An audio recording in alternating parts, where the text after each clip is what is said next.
The dining room in Evelyn Hartwell's house had dark wainscoting on the walls and a chandelier turned 1 degree too bright. Not enough to complain about, just enough to make everything feel slightly exposed. She kept the room at a temperature that was always just cool enough to remind you that you were a guest. The candles she lit for dinner were the expensive kind, real wax, not paraffin, but the smell of them mixed with her perfume in a way that had always made the air feel thick, aggressively floral. That is the only way I have ever been able to describe it. Like she had decided, decades ago, that the space around her body should announce her before she entered the room. I noticed something was wrong before the soup course. I could not have told you what it was. Nothing had been said. Nothing had been done. But there is a particular quality of silence that settles over a room when someone in it is waiting, not for dinner to end, not for a conversation to finish, but for a moment they have already rehearsed. I had been in enough rooms with Evelyn Hartwell to recognize the difference. She was dressed better than the occasion required. That was the first thing. It was Douglas's 42nd birthday, a family dinner, not a formal event. She was wearing the kind of dress you wear when you want people to pay attention to you, not to celebrate the birthday, to pay attention to you. I remember looking at Douglas across the table and thinking, he doesn't see it. He was laughing at something his brother-in-law had said, and his face was open and easy the way it gets when he's genuinely comfortable, and I thought, let him have this. Let him have 42 minutes of his birthday before whatever this is. The plates were cleared. Dessert had not been served. Evelyn set down her glass. She straightened in her chair just slightly, the way you do when you are about to speak and you want your spine to mean something. And she folded her hands on the table in front of her, and she began. I want to say something, and I need everyone here to hear it because I have thought about this for a very long time and I only want what's best for this family. Her voice was even, warm, even. She sounded like a woman who was about to toast the birthday boy. Douglas. She looked at him directly, not at me, at him. You are my son. And everything I have ever done has been to protect what your father and I built together and what this family represents. I only want what's best for this family. I need you to understand that before I say what I have to say. I watched Douglas's face change. It was subtle. Only the people who loved him would have caught it. A small tightening at the corners of his eyes. A stillness that replaced the ease. She spoke for 7 minutes. I know it was 7 minutes because I counted not the seconds, but the things I could count. The candles, the glasses, the threads in the ivory tablecloth in front of me. I kept my hands in my lap and my face neutral, and I listened to a woman dismantle her own son's life with the precision of someone who had been planning it for a long time. The terms were clear. Douglas would restructure his financial arrangements to align with what she called the family's expectations. He would reconsider certain decisions. She did not name me directly, not once, that had caused, in her words, a drift from the values this family was built on. He had 2 weeks to do so. If he did not, his share of the estate, the house, the properties, the trust, would be restructured. He would receive nothing. I only want what's best for this family, she said again. This is not about punishment. This is about clarity. She picked up her glass. She looked at Douglas with an expression that I can only describe as sorrowful, the specific sorrow of a woman who believes she is the only person in the room who truly sees. No one at that table spoke. Not Douglas's sister, not his brother-in-law, not his younger brother Nathan, who was staring at the centerpiece the way you stare at something when you have decided that looking at it is safer than looking at anything else. She had made sure his siblings were present. That was deliberate. Whatever Douglas did next, whatever he said, whatever he decided, he would do it in front of witnesses she controlled. There is a specific kind of cruelty that understands the value of an audience. She had spent 50 years perfecting it. I looked at the tablecloth. I counted the threads. I thought about a Sunday, Several weeks before this dinner, when I had arrived early to this house and found Robert Douglas's father sitting at the kitchen table, writing in a small notebook, green hardcover, the shade of old library books. He closed it without hurry when I came in, greeted me warmly, set it to the side. I had not thought about it since. I don't know why I thought about it then. I filed it back with everything else and returned to counting threads. When Evelyn finished speaking, I stood. I picked up my bag from the back of the chair where I'd hung it. I walked to where she sat at the head of the table.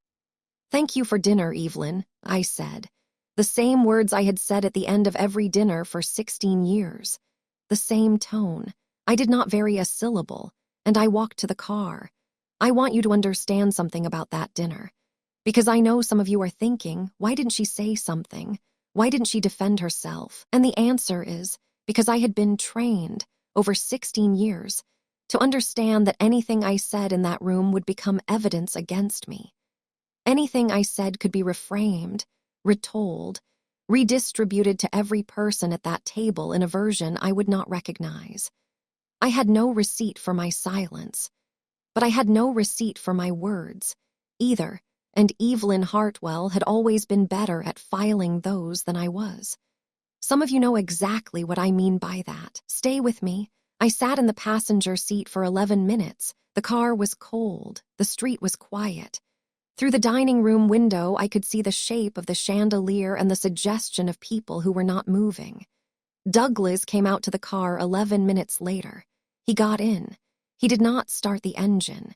He sat with his hands on his knees and looked at the middle distance for a long moment. Then he said, "I'm not doing it."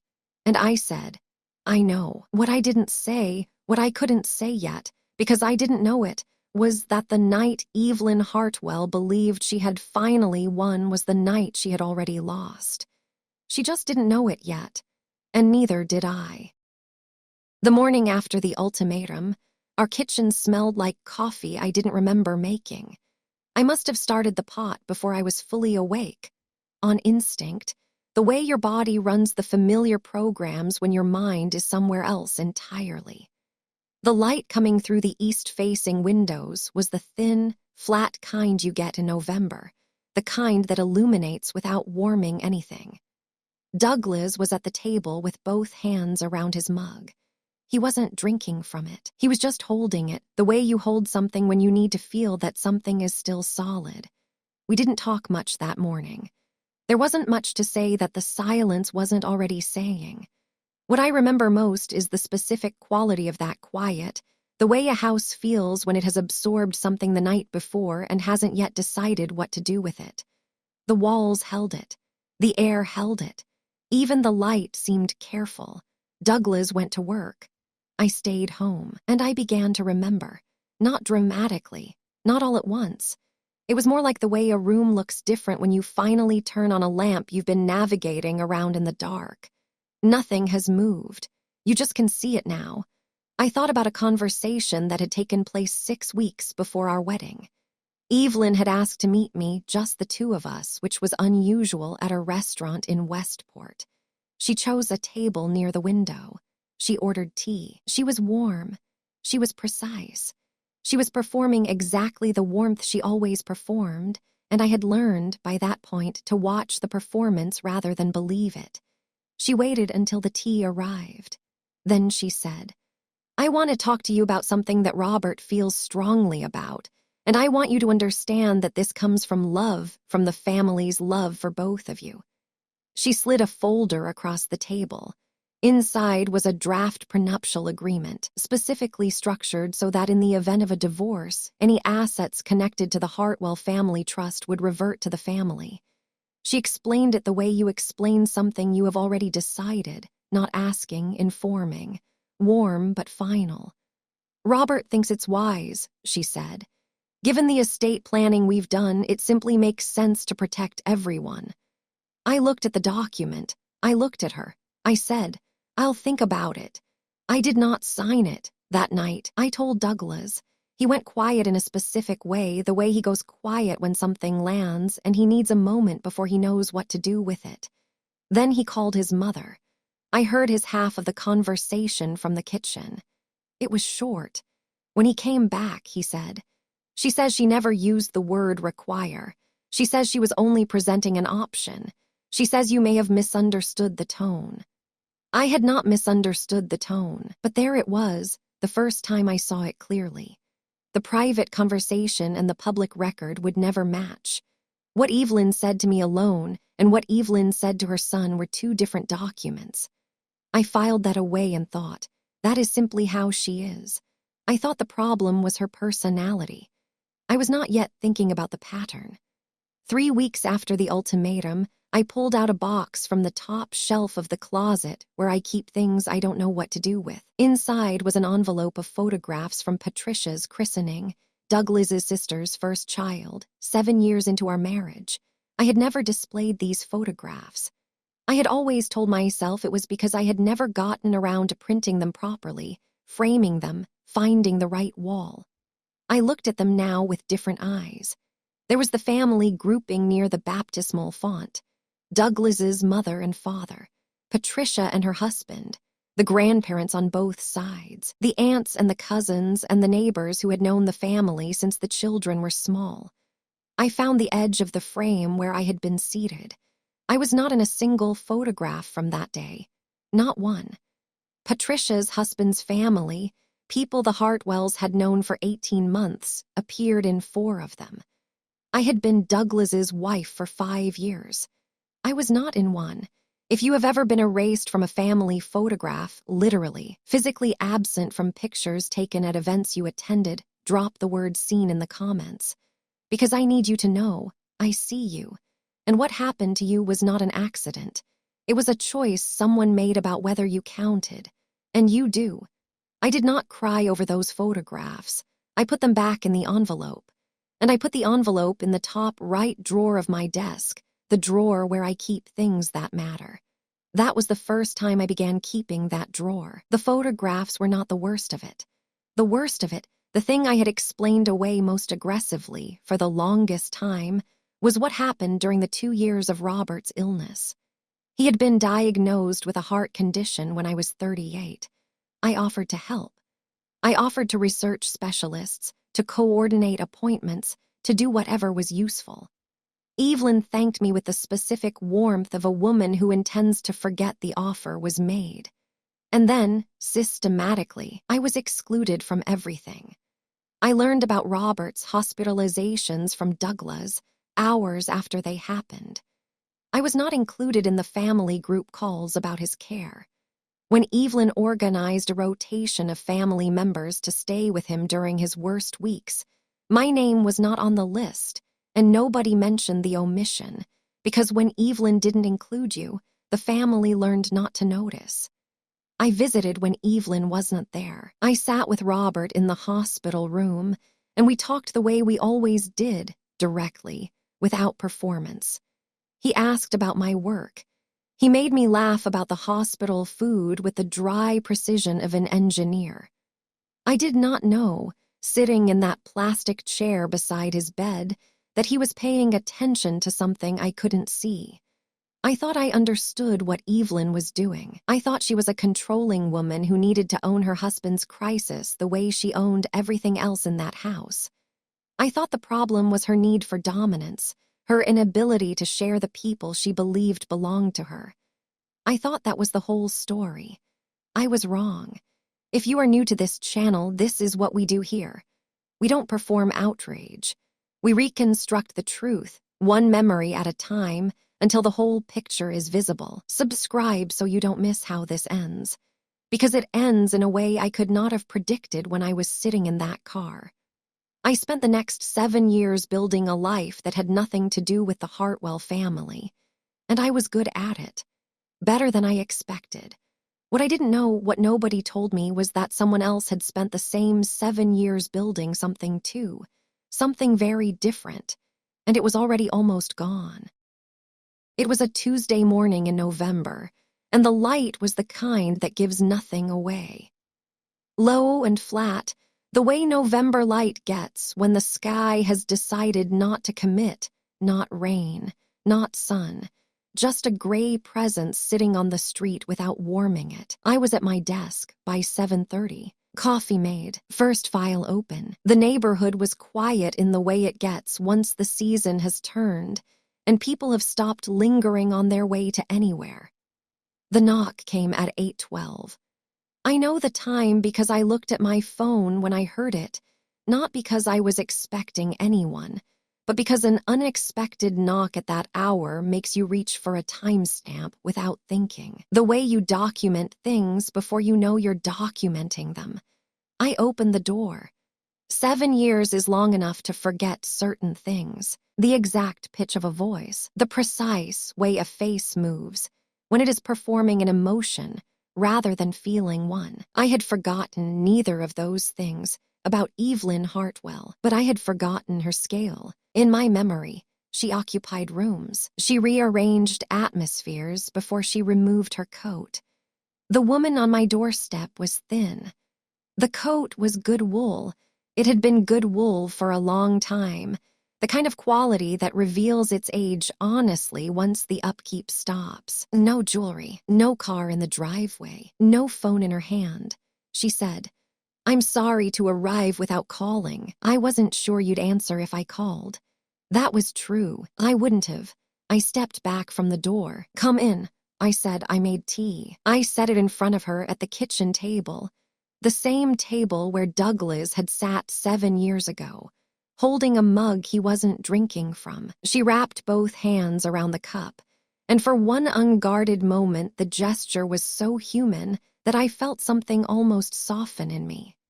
Then she began to speak, and I recognized, within the first 90 seconds, exactly what she was doing. She described a legal confusion about Robert's estate. The family home was apparently in some kind of pre-foreclosure situation. She used that phrase delicately, as though it were an administrative inconvenience rather than the consequence of something she had done. The commercial properties Robert had managed for 30 years were in dispute.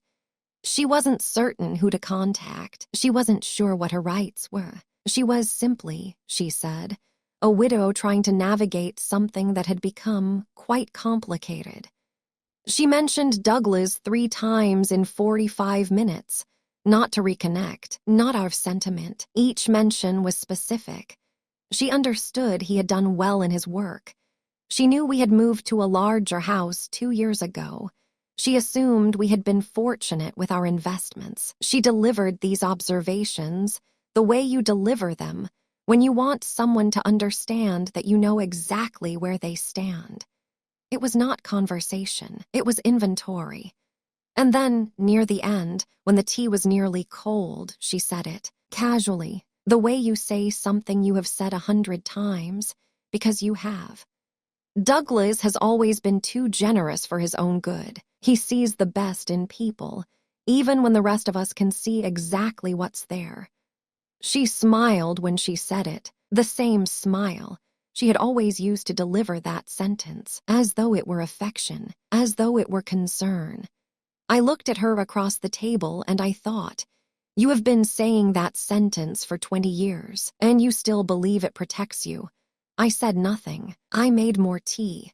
I want to pause here because I know what you're thinking. You're thinking, why did I let her in? Why did I make her tea? And here is the honest answer. Because I have spent my entire adult life understanding people who refuse to be understood. And Evelyn Hartwell, sitting at my kitchen table for the first time in 7 years, had something written on her face that I had never seen there before.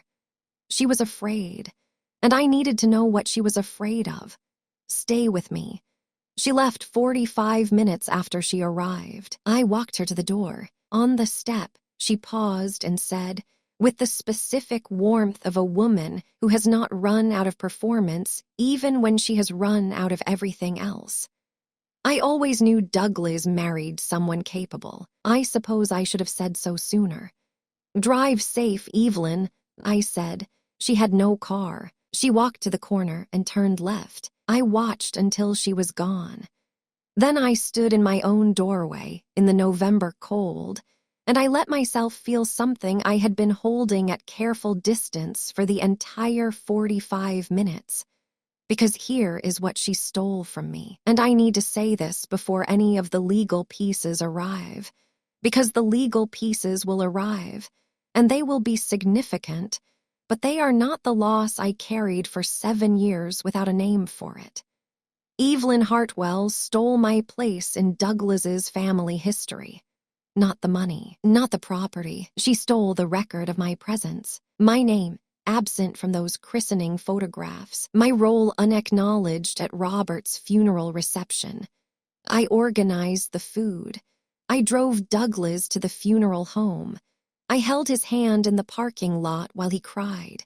And not one person in that family publicly noted that I had been there. She told extended relatives that Douglas was going through a phase. She wrote me out of the story so completely, so consistently, that the people around her eventually stopped looking for me in it. But the specific loss, the one I am still not entirely finished grieving, was Robert. He was the father-in-law I would have loved without reservation. In the years before the ultimatum, we had perhaps a dozen real conversations. Over dishes after Sunday dinners, in the kitchen during football, once in the hospital when it was just the two of us and an hour to fill. He asked real questions. He listened to the answers. He laughed at my observations the way you laugh when something is actually funny, not when you are being polite. Evelyn noticed.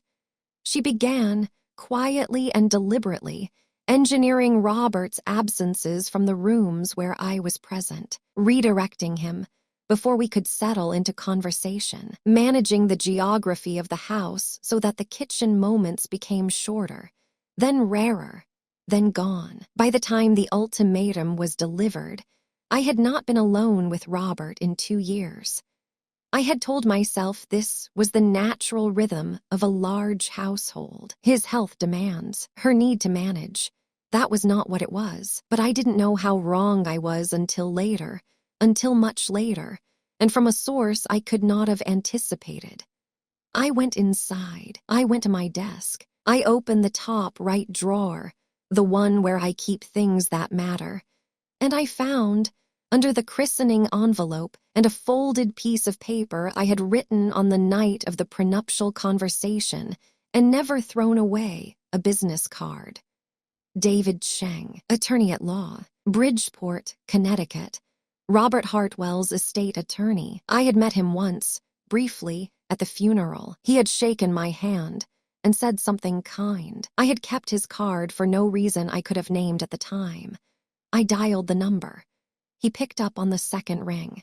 Before I had explained anything, before I had given my name, before I had said a single word about Evelyn's visit or the pre-foreclosure or the legal confusion, he said, "Is this Margaret Whitfield?"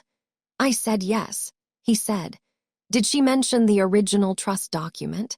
Something went still in me, not alarm, stillness, the specific stillness of a person whose instinct has just been confirmed by a source they didn't expect. I said, "No, she didn't."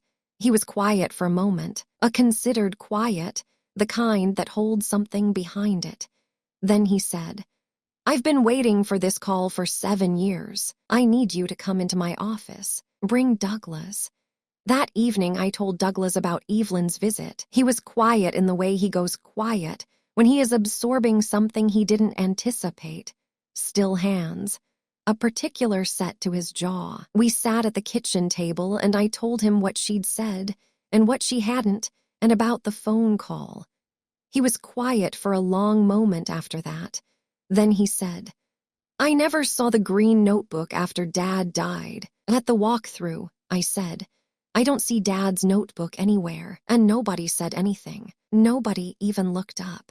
He didn't know why he was saying it now. I didn't know why. Hearing it, the air in the room felt as though it had shifted. The way a room shifts when something that has been waiting a long time finally understands that its moment has arrived.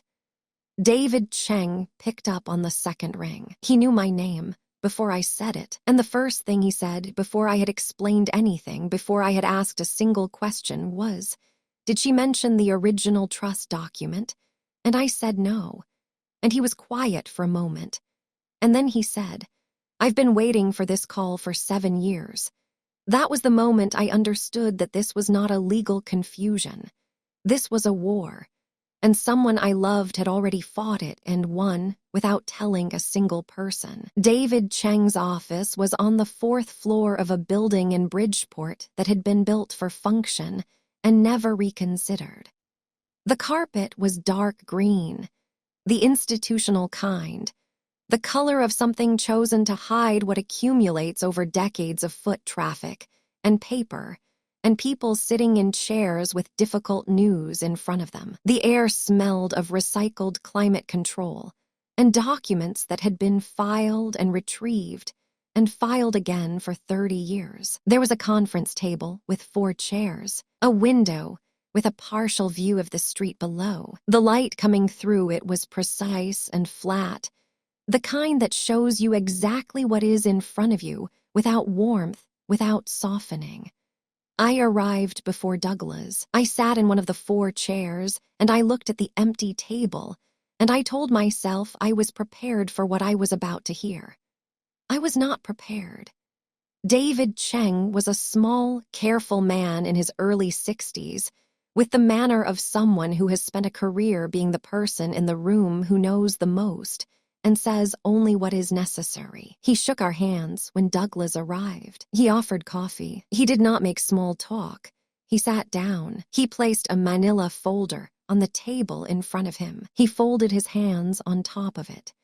He said, "I want to start by telling you that everything I'm about to show you has been in a fireproof safe in this office since 2006. Robert brought it to me himself. He was very specific about the conditions under which it should be opened."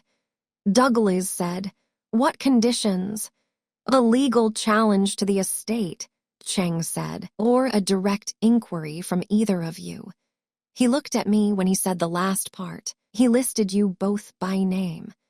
I had walked into this office believing I understood the shape of what I was about to hear. A trust document improperly administered, an estate in disarray, because a widow didn't understand the paperwork her husband had left behind. The kind of situation that happens when a family stops communicating and the legal architecture goes unexamined for too long. That was not what was in the folder.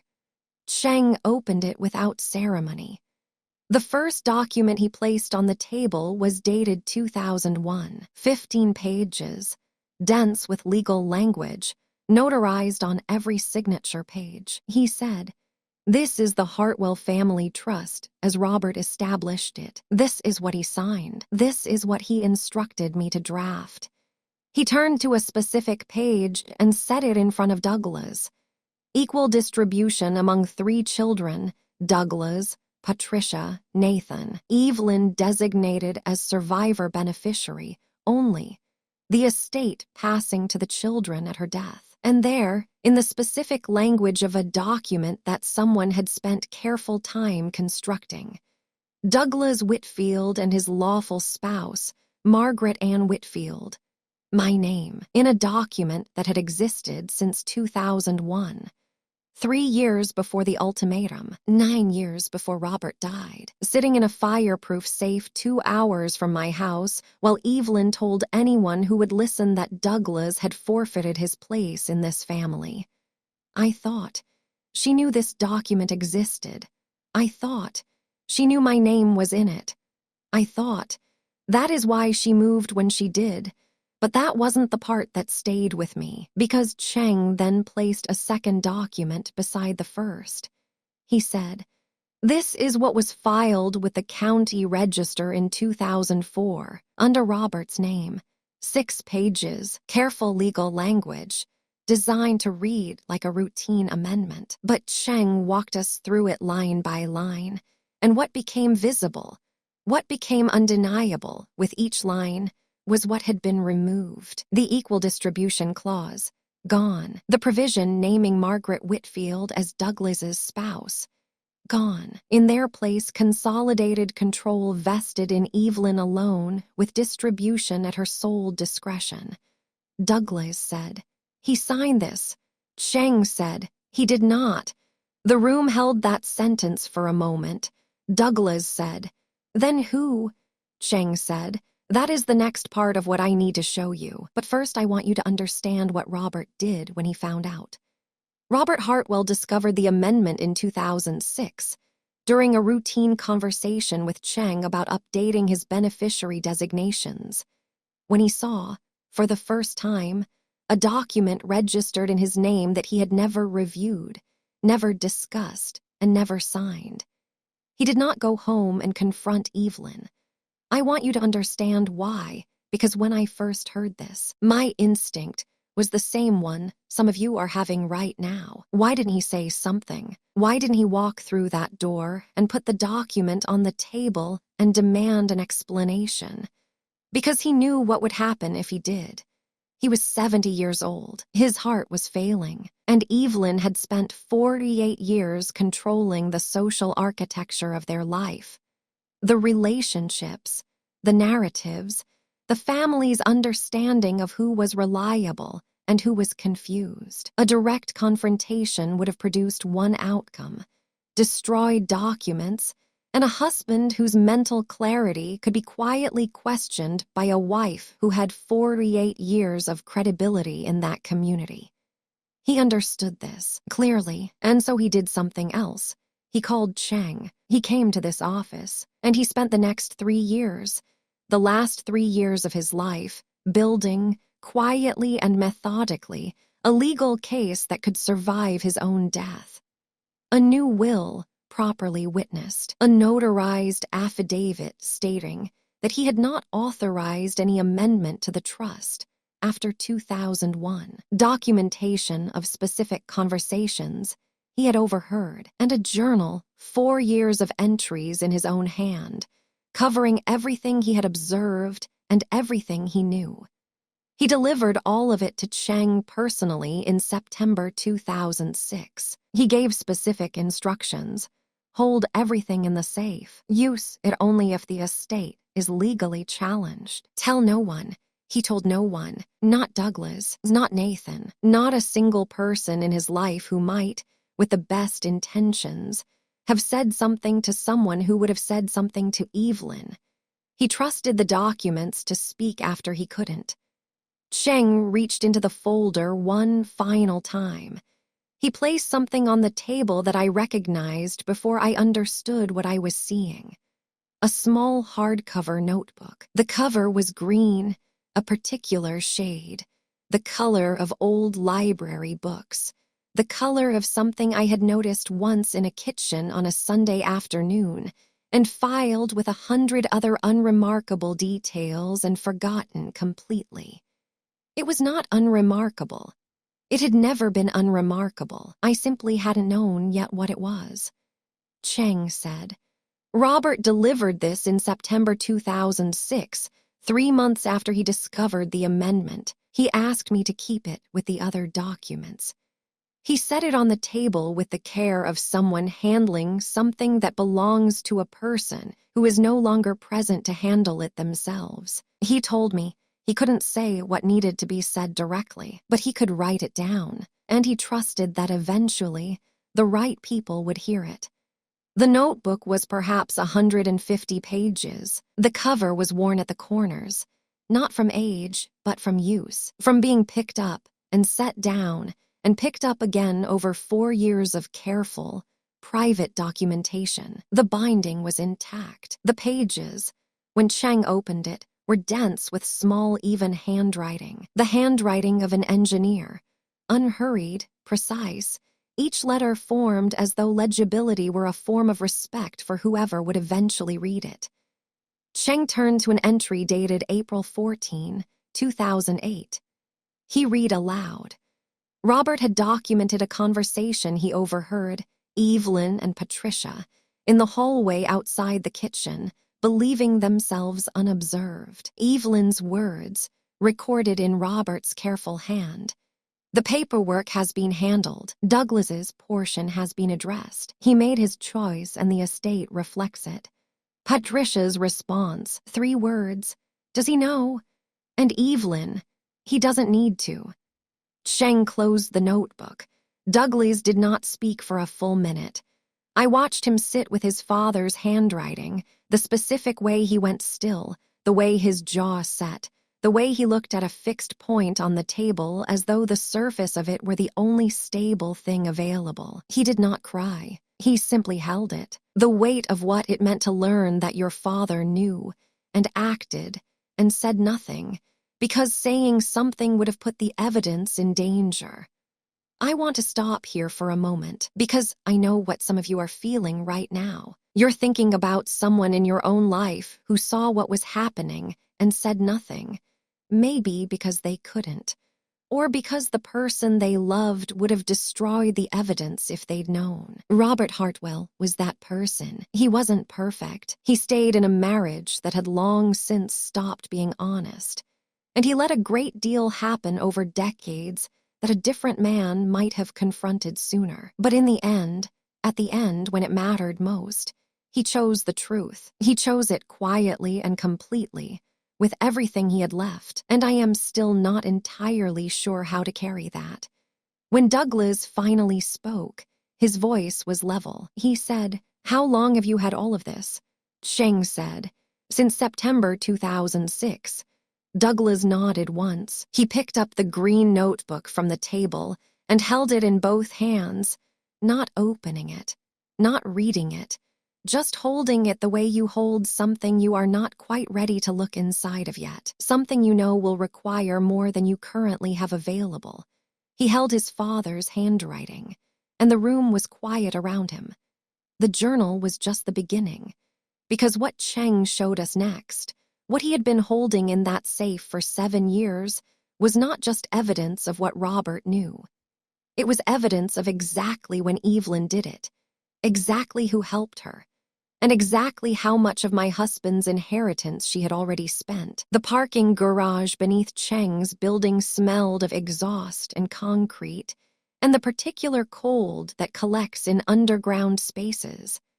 The kind that has nothing to do with the season outside, that exists independently of weather, that simply lives in the floor and the walls and never fully leaves. One fluorescent tube buzzed somewhere above us, not loudly, just enough to be the only sound in a place where there was no other sound to compete with it.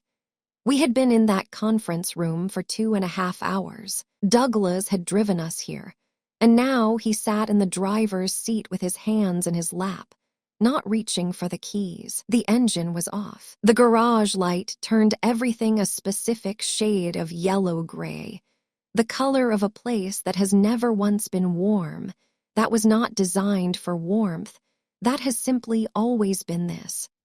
I did not try to fill the silence. Some silences are doing necessary work, and interrupting them is its own kind of unkindness. I sat with my hands folded in my lap, and I looked at the concrete pillar in front of the car, and I felt something settling in me, something cold and precise, and for the first time in a very long time, entirely clear. It was not grief. Grief was what I had felt in Cheng's office, listening to Robert's handwriting read aloud. This was something different, something that did not want to express itself, something that only wanted to be used. We had not left Cheng's office after the journal. There was more. He had set the green notebook aside and reached back into the folder, and the next document he placed on the table was one I had not anticipated, though I understood immediately, looking at it, that I should have. He said, "The 2004 amendment bears a signature under Robert Hartwell's name. After Robert discovered it, he provided me with 37 verified Robert Hartwell signatures from the same period. Checks, correspondence, legal documents he had signed between 2002 and 2005. I engaged a forensic document examiner. He placed the analysis on the table, 17 pages, dense technical language covering stroke pattern, pen pressure, letter formation, baseline angle, and the specific characteristics of a signature produced under natural versus manufactured conditions. I did not need 17 pages. I read the conclusion. 2 sentences. The signature appearing on the 2004 amendment document is not consistent with the documented signing pattern of Robert Hartwell across the verified sample set. The deviation is significant and systematic, and is not consistent with natural variation attributable to age, illness, or circumstance. Not consistent, significant, and systematic. I looked at those 2 sentences for a long moment. I had understood, walking into Cheng's office, that the amendment was unauthorized, that Robert hadn't known about it. But there is a particular distance between understanding something in the abstract and reading a forensic examiner's 2-sentence conclusion on a piece of paper. Someone had sat down with a pen and produced Robert Hartwell's signature on a document he had never touched, had practiced it, had decided the risk was acceptable, had looked at his name, the name of a living man, her husband, and written it as though it belonged to them. That was not a misunderstanding about intent. That was something with a specific legal name. Cheng then produced the billing records. He said, Gerald Fisk drafted and filed the amendment. He had known Evelyn socially for 15 years through her sister. I obtained his client billing records via subpoena. He set them on the table, itemized entries across 2003 through 2005, standard format, date, client, description, hours. I scanned the relevant entries, 16 hours, described as trust amendment drafting and filing. Every single entry listed the client as Hartwell E. Evelyn, not the Hartwell estate, not Robert Hartwell, not the family. Evelyn, personally, billed for 16 hours of work on a document restructuring her husband's estate. There was not one entry showing Robert Hartwell's name, no record of a phone call, no record of a meeting, no record of a 15-minute conversation about a document that would redirect $1 million trust away from his children. Robert had not been billed because Robert had not been present, because Robert had not been asked. I looked at Douglas. He was looking at the billing records, the way you look at something when the last possible alternative explanation has just quietly closed its door and walked away. He had spent 7 years being the son who believed his mother was difficult rather than deliberate, complicated rather than criminal. He set the pages down. He said nothing. But I watched something change in his face, something that had been held carefully in a particular position for a very long time. It did not collapse. It simply settled into something that had no more room for doubt. 3 days after the meeting with Cheng, Douglas's phone rang. He looked at the screen. He went very still. Then he held the phone so I could see the name. Mom. She had not called in 7 years. She had not left a message in 7 years. She had not acknowledged Douglas as a person she might contact. Not at Christmas. Not when Nathan had his accident 2 years ago. Not once in 7 years of silence. She had chosen and maintained with the specific discipline of a woman who uses absence as a tool. She left a voicemail, 4 minutes and 12 seconds. Douglas played it once on speaker at the kitchen table. I heard Evelyn Hartwell's voice for the first time in 7 years. The same cadence, the same register, the same precise architecture of sentences I had spent 16 years learning to read.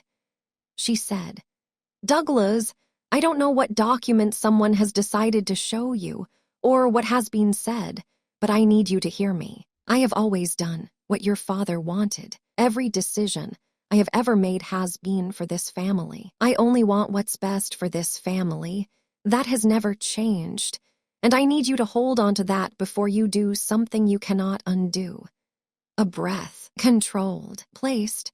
I know you have people around you who see things through their own lens, people who have never fully understood what it means to be part of something that was built before them. I hope you're not going to let outside influences, affect your judgment about your own mother. Your father would not have wanted this. He would not have recognized what this has become.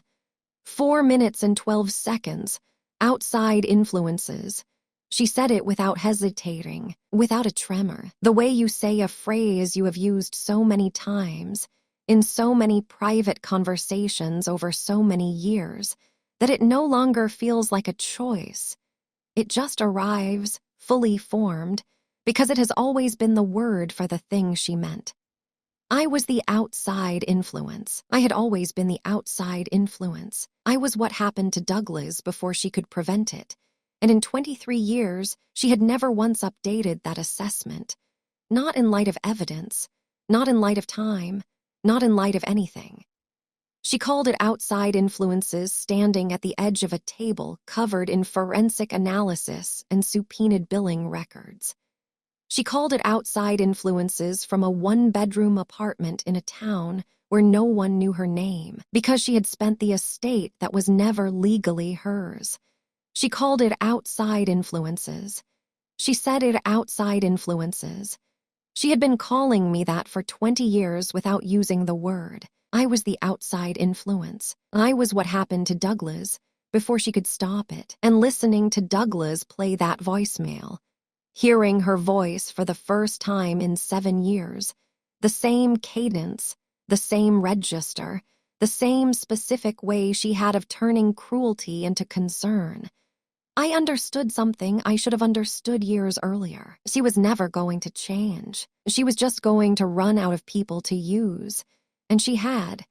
Douglas set the phone face down on the table. He did not call back. Fisk's billing records showed 16 hours. 16 hours of work on a document Robert Hartwell never saw. But here's what Cheng said next. He said, "That's not the most important record we have. The most important record is what happened to the money after Robert died. And what we found in Evelyn's bank statements, 5 years of statements, cross-referenced with the commercial property income, was not a legal confusion. It was something else entirely. I arrived at Cheng's office 20 minutes early. I am always early. It is one of the habits I developed so long ago that I no longer think of it as a habit. It is simply how I move through the world. You arrive before the room fills. You see the space before it becomes charged with other people's energy. You have a moment, however brief, of standing in the quiet before the thing begins. The conference room looked the same as it had the week before, same dark green carpet, same recycled air, same flat functional light through the window. But there were differences. 2 additional chairs had been added to the table. A second attorney from Cheng's firm sat at the far end, a legal pad in front of her. A pen she had not yet uncapped. 2 organized file boxes sat beside Cheng's chair, lids off, contents visible in their labeled sequence. This was no longer a consultation. Cheng came in, set his coffee on the table, looked at me and said, "She's coming." I nodded. I already knew. I had known since the moment Cheng's office sent the certified letter. Not an accusation. Not a summons, simply a notification that legal proceedings related to the Hartwell estate were being initiated, and that Evelyn's presence at a document review was requested. She had called Cheng's office 3 times in 4 days. She had arrived at this appointment 12 minutes early. I knew because I recognized the behavior. It was the behavior of a woman who believes that showing up with enough composure can substitute for having the truth on her side. Douglas arrived 5 minutes after me. Nathan joined by phone from Oregon, his voice small and even through the speaker at the center of the table, present, but at a careful distance, the way he had always managed his relationship to this family. We sat, we waited. Evelyn walked in at 9 o'clock exactly. She had dressed carefully. That was the first thing I noticed. And I noticed it the same way I had noticed it at Douglas's birthday dinner 16 years ago. because it meant the same thing it had always meant. The coat was new. The jewelry was back. A specific pearl set I recognized from the family gatherings she used to host. The ones where everything was arranged to communicate that she had always belonged in this tax bracket. She had done her hair. She carried a leather folder under one arm. She was projecting authority she did not currently possess, but she was projecting it fluently, the way you do when you have spent 50 years practicing. She sat down across from Douglas. She did not look at me directly. She looked at the table, at Cheng, at the file boxes, and then, for just a fraction of a second, at the empty chair beside Cheng's associate, where nothing yet sat. She said, "I appreciate you arranging this. I think once we've had a chance to discuss everything properly, we'll find that a great deal of this has been a misunderstanding." Cheng said, "Thank you for coming, Evelyn." He opened the first file box. "I'm going to walk through some documents. I'll read the relevant sections aloud. I'd ask that you hold your questions until I've finished each one." She smiled, the smile of a woman who has sat across from attorneys before and knows how to perform patience. Cheng placed the original 2001 trust document on the table. He read the relevant sections without commentary: the equal distribution clause, the survivor beneficiary designation, the specific language naming Margaret Ann Whitfield as Douglas's lawful spouse. He set it down. He looked at Evelyn. She said, "Robert always intended to update that document. That was a preliminary version. He told me many times that the structure needed to reflect the family's actual circumstances." Cheng said nothing. He placed the 2004 amendment beside it. She said, "That is the update. That reflects what Robert wanted." Cheng placed the forensic handwriting analysis on the table. He read the conclusion aloud. 2 sentences.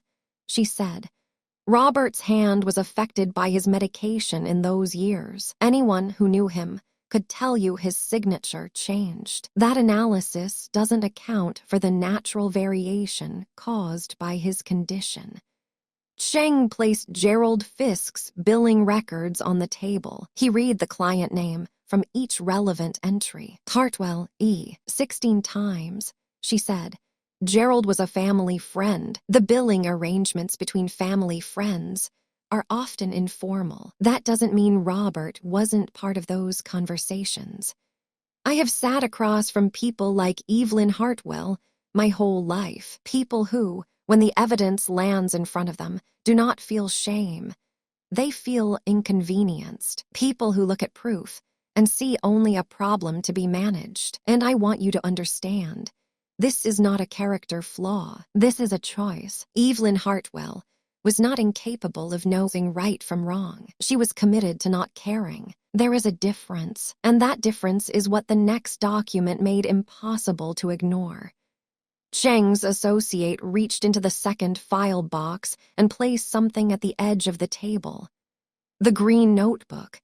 She said it without ceremony, simply placed it in the visible space between the file boxes, where everyone at the table could see it. She did not open it. She did not reference it. She simply set it there and returned to her legal pad. Evelyn's eyes went to it immediately. She looked at it for 2 seconds, no more, and then looked back at Cheng. She said nothing about it. She did not ask what it was. She did not say she recognized it. But something shifted in the room, not dramatically, not with any sound or outward sign, just the particular shift that happens when a person sees something they did not expect to see in a place they believed was safe, and understands, in that fraction of a second, that the geography of this room is not what they thought it was. I watched her eyes go to that notebook, and I thought, she knew it existed. She just believed it was gone. She looked back at Cheng, and she kept her face exactly where she had placed it. Cheng opened the next folder.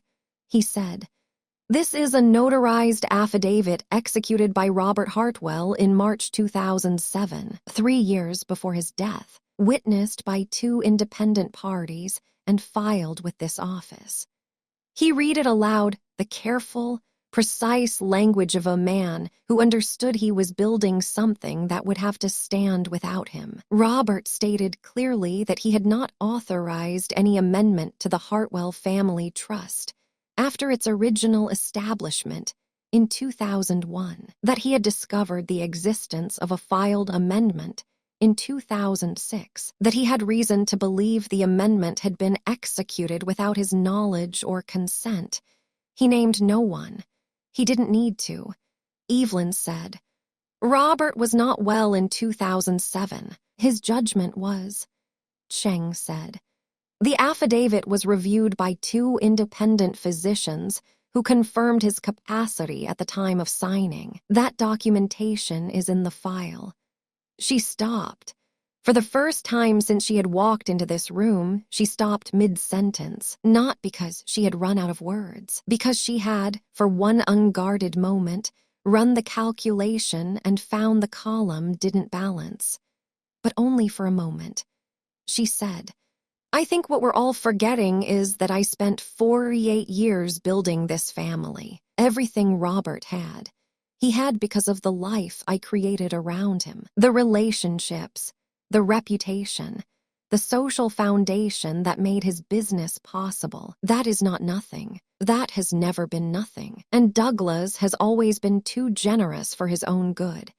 He sees the best in people, even when the rest of us can see exactly what's there. I only want what's best for this family. I have only ever wanted that." The signature taunt, in a room full of notarized affidavits and forensic analysis and subpoenaed billing records. She said it with complete conviction, as though the documents on the table were the misunderstanding and her sentence was the truth. Cheng placed the final document on the table, 5 years of mortgage records, each one showing a draw against the family home. A home that was never legally hers to encumber under the original trust structure, cross-referenced with bank statements. Commercial property income, month after month, deposited into Evelyn's personal account rather than the estate account where it belonged. He did not read this one aloud. He simply set it down and let her look at it. She looked at it for a long time. Then she said, "The properties required management. I was managing them. The accounting will reflect." Cheng had been quiet for a long time. He had set the last document down. The affidavit was on the table. The billing records were on the table. The remortgage trail was on the table. And Evelyn was still talking, still explaining, still reframing, still doing what she had done for 15 years. And then Cheng reached for the green notebook and opened it and read.